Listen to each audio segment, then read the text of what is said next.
राधे राधे, जय श्री कृष्णा। कैसे हो आप सभी? उम्मीद है आप सभी स्वस्थ होंगे, मस्त होंगे और अपने अपने कामों में व्यस्त होंगे।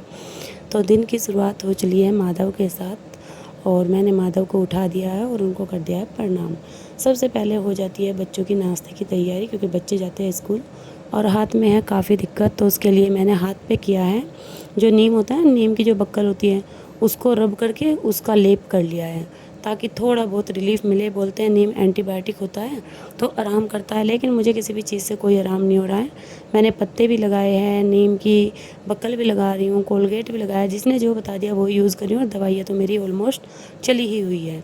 तो अब मैं कर दूँगी बच्चों के लिए नाश्ते की तैयारी। तो मैंने सोचा क्यों ना सूखे आलू बना देती हूँ टिफ़िन में देने के लिए। थोड़े से मखाने दे दूँगी बच्चों को भून के, कुछ फल फ्रूट दे दूँगी, तो उनका पूरा दिन अच्छे से निकल जाता है, क्योंकि बच्चे 2 बजे आते हैं स्कूल से। आपको पता है जीवन में कुछ भी हो जाए लेकिन मन की शांति सबसे बड़ा हथियार है। कोई कुछ भी बोले, आप अपने आप को शांत रखो, क्योंकि धूप कितनी भी तेज़ क्यों ना हो, समुंदर को कभी भी सुखा नहीं सकती। और अगर आपको जीवन में कुछ बनना है ना, तो समुंदर बनो, सूखी नदी नहीं, ताकि आपके मन की शांति को कोई भंग ना कर सके। क्योंकि कोई भी हो, अगर आप समुंदर बन जाओगे ना, तो जिसे धूप ही नहीं सुखा सकती उसे कोई क्या सुखाएगा। तो आप समुंदर बनिए, सूखी नदी नहीं बननी है आपको। तो ऐसे ही जीवन अच्छा चलता रहेगा। मन को जितना आप शांत रखोगे उतना ही जीवन सुकून में होता चले जाएगा। क्योंकि देखिए, जिम्मेदारी तो हर किसी को निभानी होती है, तो वो जिम्मेदारी निभाते जाइए और अपने आप को अपने में ही मस्त रखते जाइए। तो देखिए, सुबह मेरा नाश्ता इधर बन रहा है, बच्चों के लिए तैयारी हो रही है। और आप सब भी कमेंट करके बताया करिए आपका दिन कैसा रहता है, आपको व्लॉग कैसा लगता है। और ज़्यादा से ज़्यादा व्लॉग को प्यार दीजिए, क्योंकि मुझे आपके सपोर्ट की बहुत ज़्यादा ज़रूरत है। और मुझे पता है आप लोग मुझे काफ़ी सपोर्ट कर रहे हैं, उसके लिए तहे दिल से धन्यवाद। आप न्यू हैं तो चैनल को सब्सक्राइब करें, लाइक करें और इन वीडियो को ज़्यादा से ज़्यादा शेयर करें, ताकि जो मेरी सखी हैं, बहनें हैं, जो भी लड़कियां हैं, उनके हो सकता है ये कुछ काम आए। क्योंकि देखिए, काम तो हर कोई करता है, लेकिन हमें ना कोई मोटिवेशन करने वाला होना चाहिए, हमारा कोई साथ देने वाला होना चाहिए। देखिए, बिना गुरु के ज्ञान नहीं होता। जैसे कि बच्चे अगर घर में रहे तो पढ़ नहीं पाएंगे, स्कूल जाना ज़रूरी है। ऐसे ही हमें कोई अगर थोड़ा सा भी सपोर्ट करता है, थोड़ा सा भी समझा देता है, तो हमें बहुत सारी चीज़ें हमारे जीवन की आसान हो जाती हैं। तो उसी के लिए मेरे व्लॉग रहते हैं। मैं चाहती हूँ जो भी सखी, जो भी बहनें घर रहती हैं, उनको अगर किसी भी तरह की कोई दिक्कत है, तो देखिए कई बार ना हम अपने आप से डिस्टर्ब रहते हैं, किसी से बात नहीं कर पाते, तो कई बार कुछ चीज़ें सुन के भी हमारे मन में ना बहुत ज़्यादा शांति मिलती है, अच्छा लगता है। तो उसके लिए ही आप ज़्यादा से ज़्यादा शेयर करें। तो देखिए, मैं आ गई हूँ माधव को स्नान कराने, बच्चे स्कूल चले गए हैं, उनका लंच वगैरह बन गया है और किचन मैंने एक बार तो क्लीन कर दिया है, क्योंकि मैं खाना बनाने के बाद ना तुरंत किचन क्लीन कर देती हूँ। अब मैं अच्छे से माधव को स्नान करा दूँगी और उसके बाद ही मेरा बाकी काम होगा। और क्योंकि किचन का काम तो देखो, आपको पता है पूरा दिन चलता ही रहता है। घर में कोई भी काम ऐसा नहीं है कि स्टॉप हो जाए। आप सुबह का करते हैं तो दोपहर का हो जाता है, दोपहर का करते हैं तो शाम का शुरू हो जाता है। लेकिन जो ये सुकून में पल है ना माधव के साथ, ये तो भाई सुबह के टाइम ही जो आता है ना सुकून, वो अलग ही बात है। तसल्ली में मैंने पूजा करी और नाम जाप कर लिया है। और इसके बाद मैं कपूर मैं ये लेके आई थी।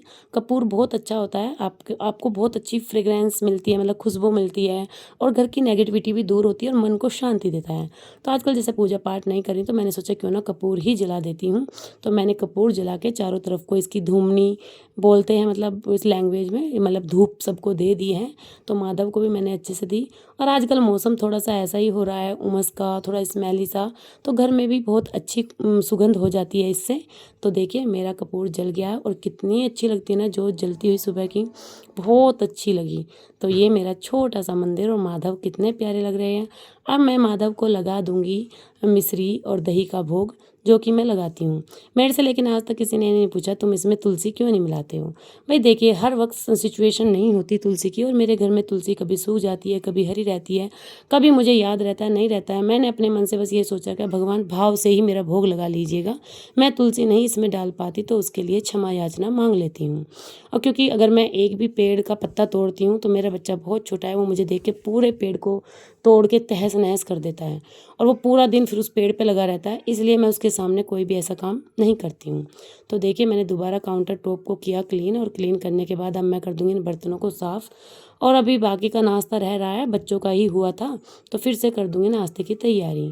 तो अब मैंने एक बार साफ़ कर लिया क्योंकि मेरे से गंदे पे नहीं होता, और अब कर दिया अपना बेडरूम भी नीट एंड क्लीन, और कर दूँगी घर के सारे सोफ़े वगैरह को अच्छे से डस्टिंग और कवर वगैरह लगा दूँगी। भाई हाथ में तो बहुत दिक्कत है, लेकिन क्या करें, काम तो करना ही पड़ेगा। तो उसके साथ साथ मेरा काम चला हुआ है, क्योंकि जितना जल्दी काम हो जाएगा उतना जल्दी मैं पंखे एसी में बैठ पाऊँगी, तो रिलीफ़ मिल जाएगा। ये कुछ सामान मैं अपने पहले घर से लेके आई थी, तो सोचा इसको भी झाड़ पोंछ के अच्छे से इनकी भी कर देती हूँ रखने की तैयारी, क्योंकि जब तक मैं नहीं करूँगी वहीं पे रखे रहेंगे। तो एक गुड़िया पड़ोस की आ गई कि नानी लगती हूँ वैसे मैं इसकी, कि मेरे बाल कट कर दो। मैंने कर दी थी इसके बालों की कटिंग, बताइएगा आपको कैसे लगे इसके बाल कट होके। इसकी मम्मी काफ़ी रिक्वेस्ट कर रही थी, तो मैंने सोचा चलो बच्चा है कट कर देती हूँ। मैं कटिंग वगैरह अपने बच्चों की घर पे ही कर लेती हूँ। उसके बाद मैं कर दूँगी दूध रखने की तैयारी। नाश्ता वगैरह हो गया था, बाकी बर्तन वगैरह मेरे क्लीन हो गए थे।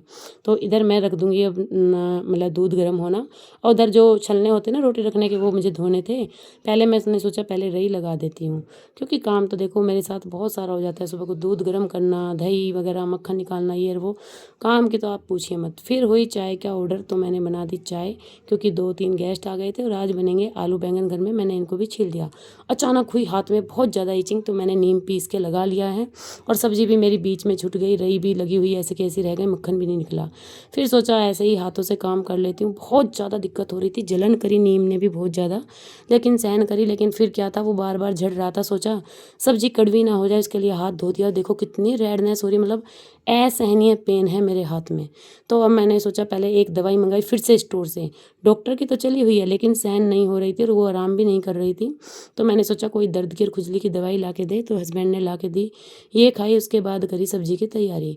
हाथ मुझे इसलिए जल्दी धोना पड़ा क्योंकि भाई वो नीम बार बार झड़ रहा था, तो किसी में मिल जाता तो बहुत कड़वापन आ जाता। तो इधर मेरी सब्जी बन रही है, इधर मैं लगा दूंगी आटा साथ के साथ, क्योंकि खाना जितना जल्दी बन जाएगा। अब तो मुझे बस ये हो रहा था कि घड़ी की चौथाई में मेरा काम खत्म हो जाए, और मैं जाके किसी ठंडे चिल्ड इलाके में चली जाऊं बस। तो आटा मैंने लगा दिया, और बाजू तो मैंने ऊपर चढ़ाई हुई है, क्योंकि ये फैलता बहुत तेज़ी से जा रहा है। पता नहीं क्या दिक्कत है, समझ कुछ आ नहीं रहा है क्या बीमारी है, क्योंकि दवाइयाँ कोई काम कर ही नहीं रही है। तो आटा मेरा लग गया, साथ के साथ मैं बर्तनों को भी करती जाती हूँ, और अब फटाफट रोटियाँ सेक दूँगी। और रोटियाँ बनाने के बाद आज मेरा मक्खन भी बड़ा लेट निकला, क्योंकि पहले मैंने सारा काम कर लिया, बाद में निकाला मक्खन।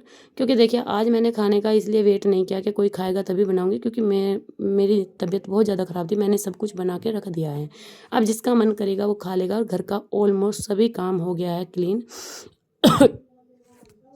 सॉरी। उसके बाद मैंने लगाया माधव को मक्खन से और लड्डू से भोग, और दही और मिश्री का भोग लगा दिया है। और उसके बाद पानी की बहुत सारी बोतलें आज गंदी हो रही थी, इनको वॉश करके अच्छे से भर के पूरी सारी बोतलें निकाल के इनको अब मैं रख दूँगी फ्रिज में। उसके बाद करूँगी थोड़ा सा रेस्ट, और रेस्ट करने के बाद मैं उठ गई हूँ। शाम का समय है, सोफ़ों पे बच्चों ने भी देखा था, टीवी वगैरह सब बैठते हैं, तो इनको भी कर दूँगी फिर से व्यवस्थित, और पूरे घर में निकाल दूँगी झाड़ू, क्योंकि इतना रेत मिट्टी आ रहा है घर में। बाहर जैसे कि काम चला हुआ है, एक तरफ हमारे कच्चा है, तो आना जाना कच्चे की तरफ से हो रहा है, और उसकी वजह से चप्पलों में लग लग के रेत मिट्टी बहुत ज़्यादा आ रहा है।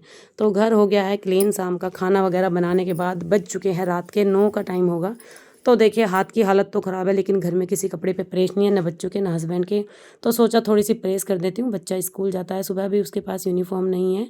तो आप बताइएगा मेरा व्लॉग आपको कैसा लगता है। मिलते हैं कल नए व्लॉग के साथ, और अपनी जिम्मेदारी को बखूबी हंसी हंसी मैं निभाती हूँ। कोई बात नहीं, उतार चढ़ाव ज़िंदगी में आते रहते हैं। राधे राधे, जैसे